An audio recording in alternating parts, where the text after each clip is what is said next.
So, I just finished playing Doom the Dark Ages, and yeah, I really love this game. This was a callback to the golden age of gaming. Over the past few years, gaming has really been more disappointing than amazing.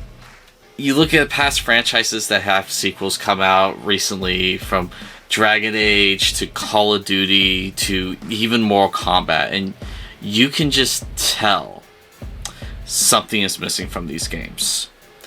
A core spirit or feel that the originals still clearly have, but these sequels just don't.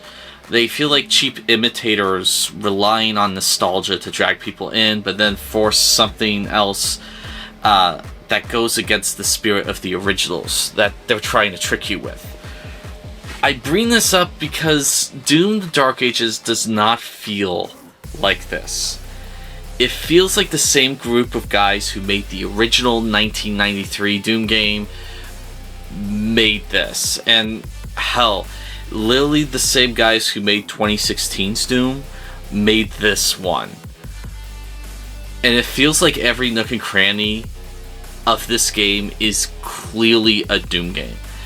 And it's unapologetic, it's in your face, and it's not trying to force feed you one of a menagerie of political messages that feels like every and all game studios force down your throat until you choke. Doom the Dark Ages is pure simple fun, and I love it. Bishop Creed, we need him. Launch the Slayer. Impact confirmed. The Slayer has been activated.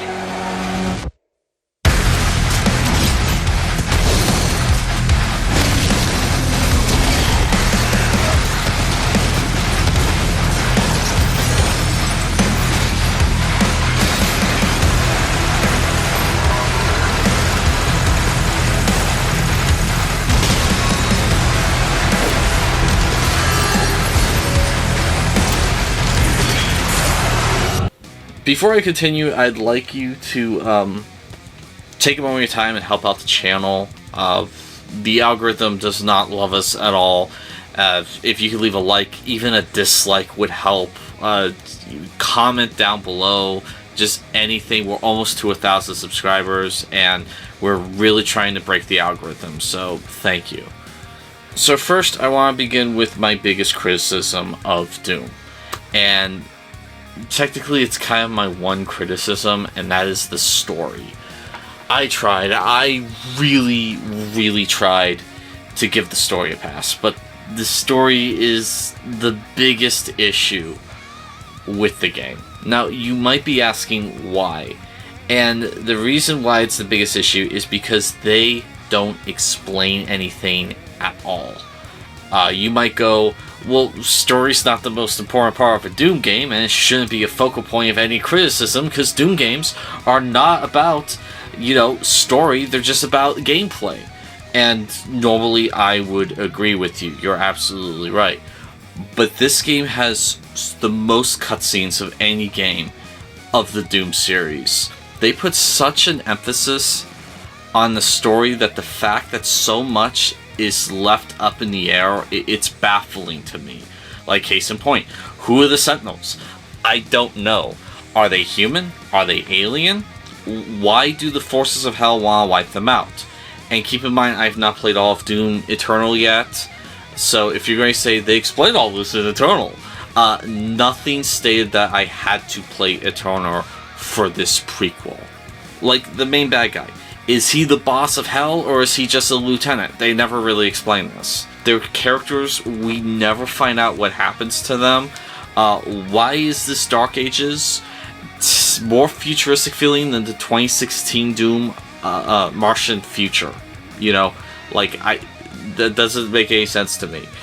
And I was thinking maybe the dossiers would help explain this. But I collected all of them, and they left me with more questions than answers. Just more, I never found out. Why was the Doomslayer enslaved? How do Sentinels travel to other planets? Where are these planets? Are these alien planets, or are these alternate names for planets in our solar system? None of this is explained. Seriously, I could probably go on for an hour of the questions I have with this game's story that they never elaborate on. And take, for instance, 2016's Doom. The way they handled the story with that was perfection. They gave you a little bit, just enough to be able to get by. They didn't emphasize too much of something that they never were going to answer, and it was minimalist enough that you were able to follow the story without having to put too much effort into this. This game wanted to have a narrative while still having a minimalist approach to the story, and it does not work, period. Either go with the minimalist approach or give us a full story. None of this mix and match it. And you can feel that they want to still be like a little bit hands off with the story while still trying to pump a lot of story. Again, it does not work. I mean, eventually I was able to get a hang of the story, and it does have its fun parts, but I shouldn't have to play through the campaign twice just to be able to follow the story. Also, one more issue with the story, and that's with Thera. I love the character of Thera. She was the only character in the game that actually treated the Doomslayer with any ounce of humanity and respect. And I thought she was a pretty enjoyable character for the most part. But the problem with her is, for some reason, the writers decided to force onto her an overused trope that has been done to death in books, movies, TV shows, video games, and hell, tabletop RPGs. I don't want to spoil the game for you, but when you see it, you will see it. And it is a trope so overused that we need a solid 10 years break from it before it feels fresh in the story again. Again, I cannot stress how so over freaking used this trope is, and they just slapped it onto her like, oh, no one's done this before. And it's like, yeah, every single female character that has been in any type of comic book, TV show, and movie in the past 7 years has done this. It's not original, it's boring, it's uninspired, it's lazy, and it's lame. I mean, it's so overplayed. It's really unfortunate that the writers couldn't have come up with something a little bit more original than that trope. Now, everything else about the game is fan-fucking-tastic. I can't stress that enough. Even the music. Look, I understand some people are upset that Mick Gordon isn't composing the music. For me, I don't really care. I don't hate the guy's work. He actually made some solid tracks for the first and second Doom Revival games. But for me, the Doom franchise does not revolve around Mick Gordon. Hell, my favorite musical score from a Doom game is from Final Doom TNT Evolution. So when it comes to music in Doom for me, the sun does not rise and set with Mick Gordon. Was the new score good? It was fine. There was a couple of tracks that I started banging my head to when they kicked off. It wasn't terrible. It wasn't anything earth-shattering either. It did a decent enough job giving me that metal AF feel. I've been seeing a lot of videos talking about how the music's terrible and it ruins the game because it's not Mick Gordon's soundtrack. It's not, and it doesn't. It's fine. Yeah, the gameplay was non-stop excellent, and it never lets up. I was so concerned that the parrying system wasn't going to work because typically in games, I don't pull off parries that well. But thankfully, it was pretty excellent in this game because you're able to kind of customize the difficulty. And if it seems to go too slow for you, you can fine-tune the parry speed in the difficulty. You can change how much damage enemies do to you, how much damage you do to enemies, how much items they drop. You can really fine-tune your hard or difficulty mode, however you want. So if you want to walk through the park, you can. If you want it brutally hard, you can do that. And I really like that. I wish more games did this. The weapons are another highlight. Just the base guns like the Skull Crusher and the Plasma Rifle are tons of fun. But when you start upgrading weapons, that's when it gets super crazy and really interesting. Like the shotgun, when you upgrade it, can fire the equivalent of Dragon's Breath and 3-round bursts. You can upgrade the chain shot so that whenever you successfully parry an attack, the chain shot becomes fully charged, and so you can just, instead of having to hold down the trigger to charge it up, it just is fully charged right there. Pro tip: save, once you get that fully upgraded, save that for boss battles. It really deals with them super quick. Possibly my only real criticism of the weapons is, why would you not have the Doomslayer get access to a sword in something titled The Dark Ages? I mean, hell, he gets a sword in Doom Eternal. Why not the Dark Ages? I know this is a little nitpick, but it kind of bugs me. The weapons do a good job in making you feel like a force of nature or a hurricane against the armies of hell, but it's not just the weapons. Other little things, like anytime you fall from a height of over 3 feet, when you land, you let out a thunderclap and a gust of wind that can take out weaker enemies. It is insanely satisfying. You can do special glory kills if you jump up in the air before executing an enemy, and there's even times you can burst through a wall like the Kool-Aid Man. Now, in the game, you get several chances to operate a giant Pacific Rim-like mech and a cybernetic dragon, and these segments have gotten a lot of criticism for being shallow and one-note. Personally, I absolutely loved them, although I will acknowledge they did need a couple more months of development. The dragon levels do have potential, especially the first one where you're flying around a massive, like, open level map with multiple points you can land on and then take off again. That had a lot of potential. If they had implemented a few more like aerial enemies, some more dynamic flight controls, this probably would have gotten a lot more love.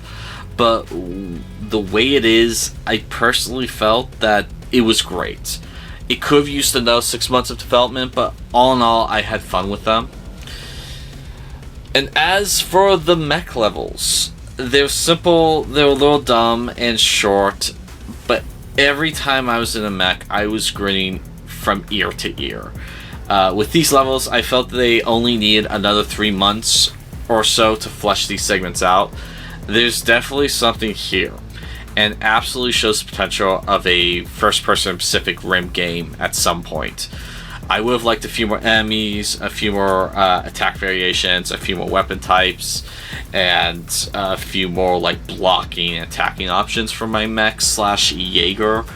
But what there is, it is a total blast, and I absolutely loved every moment of piloting a mech in Doom: The Dark Ages. In terms of both how the game looks graphically and the art style, it's amazing. Let's start with the art style. The team at id Software found like the perfect design for the Doomslayer. They managed to pull off the best Doom guy design I have ever seen, from the fur cape to the chainmail armor to the spikes on the shoulder to even like some of the weapons like the flail and the mace. This is like the best looking Doomslayer I have ever seen. So is the environmental and enemy designs. They decided to do kind of a hybrid of classic Doom enemy designs mixed with a little bit of like medieval Dark Ages, and I loved all of them.